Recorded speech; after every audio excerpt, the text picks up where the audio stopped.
There are 3 things I hate in life. 1. Taxes. I evade them every chance I get, as every person does. B. The burning of the Library of Alexandria. Don't even get me started. And semicolon... That kind of looks like a winky face. Semicolon, men. More specifically, alpha males. More specifically, or as I like to call it, more squared specifically, male podcasts.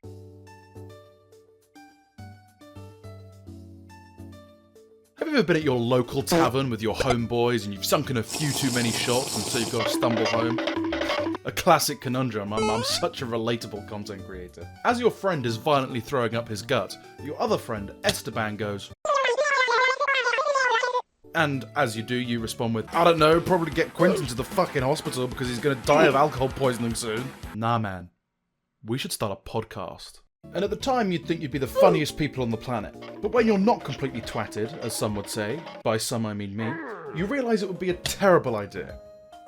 Yeah, these fuckers I want to talk about didn't come to that same epiphany. Now I think there are definitely exceptions to this. There are many exceptional podcasts out there run by men. There's the podcast for degenerates and the podcast for alcoholics, just to name but 2. These, like a plethora of others, all make great content and are incredibly entertaining.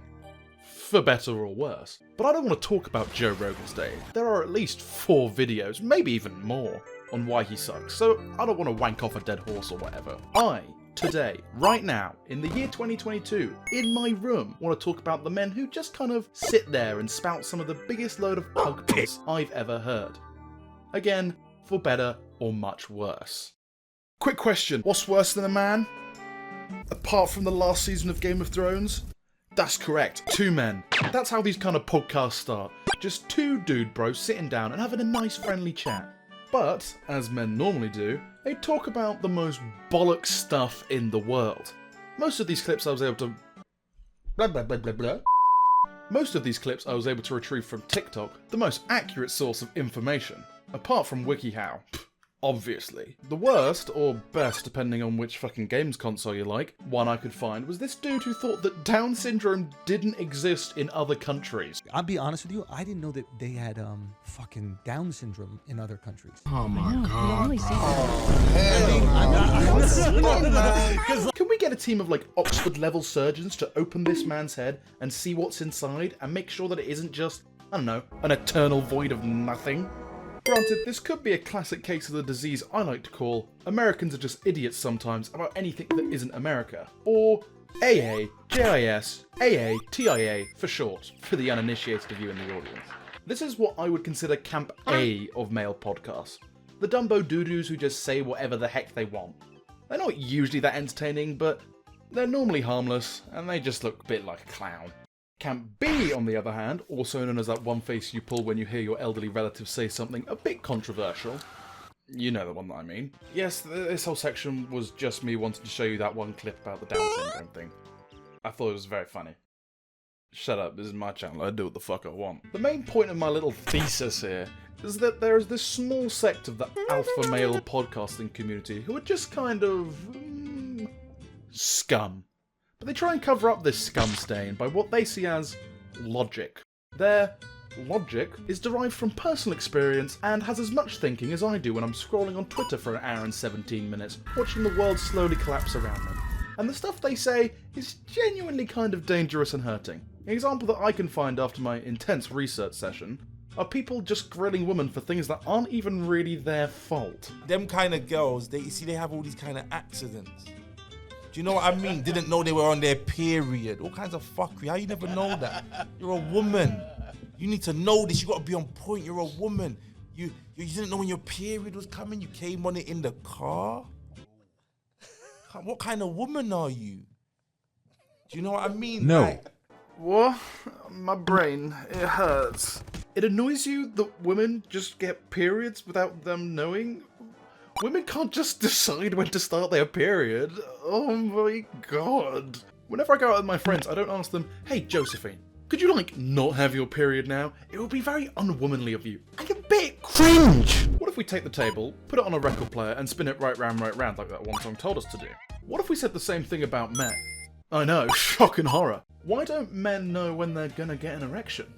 You gotta know this, you gotta be on point. how idiotic do I sound? Not generally, I just meant in that last statement. Most blokes know what it's like to get an unwanted erection. There's a difference between that and a period. Erections aren't something that can ruin your day, or even a few days. Unless someone decides to spike the school water supply with Viagra. But that's a whole different pot of stew for another time. Some of you may be familiar with the idea of the alt-right pipeline online, where young men are shown content that reflects a very...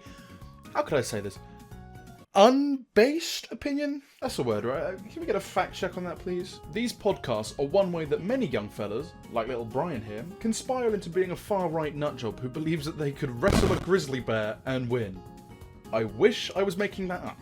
It can start by something quite subtle like this. Never met a girl that I like enough to where it's like, I would love to hang out with you just as a friend. Planting that kind of penis flytrap in young boys. I should have chosen a better word for the script. I need to proofread these more often. Planting that seed in young men, slightly better, could start them off on a dangerous path, especially in Brian's young developing prefrontal cortex.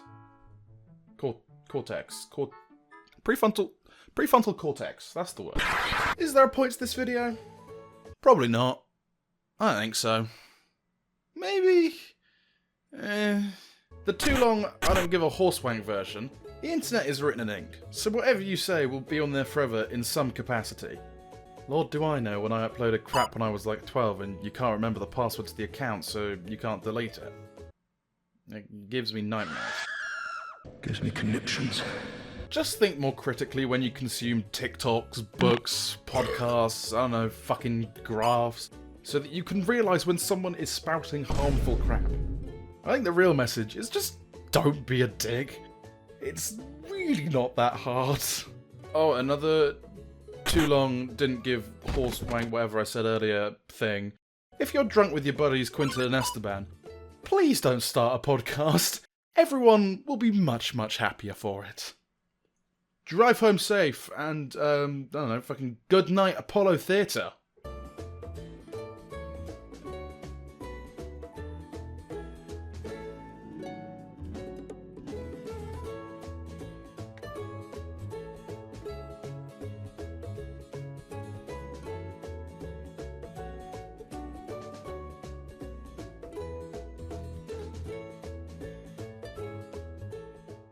You take some chocolate and some lobster and some eggs and some pie, and then you mix it in your body, shit it all out. You take some chocolate and some lobster and some eggs and some pie, and then you mix it in your body, shit it all out. You take some chocolate and some lobster and some eggs and some pie, and then you mix it in your body, shit it all out. You take some chocolate and some lobster and some eggs and some pie.